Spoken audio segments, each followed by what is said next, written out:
Hare Krishna.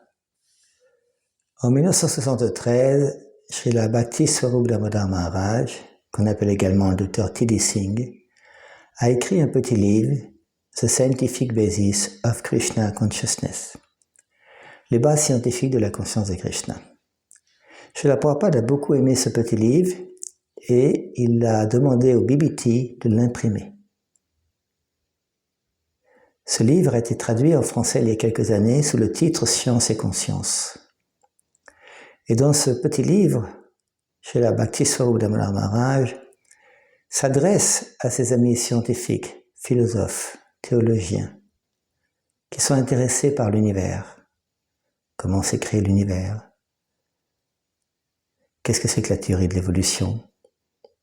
Y a-t-il une cause à cet univers, une cause à la vie?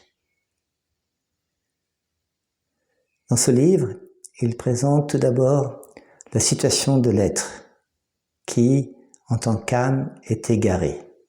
Il ne se connaît pas, il ne sait pas d'où il vient, il ne sait pas qui il est, il ne sait pas où il va.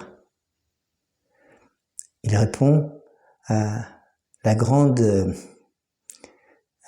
entre guillemets, science de la théorie de l'évolution de Darwin.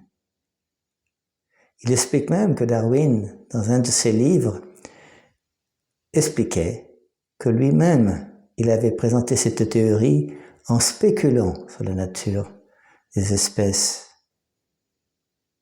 C'est-à-dire, Darwin reconnaît lui-même que sa théorie est une spéculation.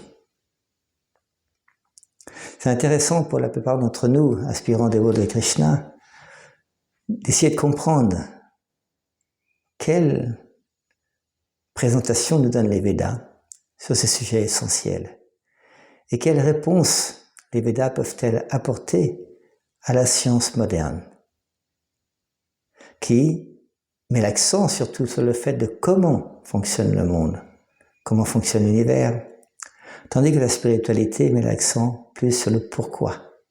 Y a-t-il quelqu'un à l'origine? Srila Bhakti Swarup Damodar Maharaj appelle Dieu, la personne suprême, le scientifique suprême, car il a créé de nombreux univers qui fonctionnent parfaitement, tout simplement par son désir, sa volonté. Ce livre, très court, nous donne des aspects essentiels pour mieux rentrer, mieux convaincre le mental, l'intelligence de l'importance des textes védiques. Hare Krishna.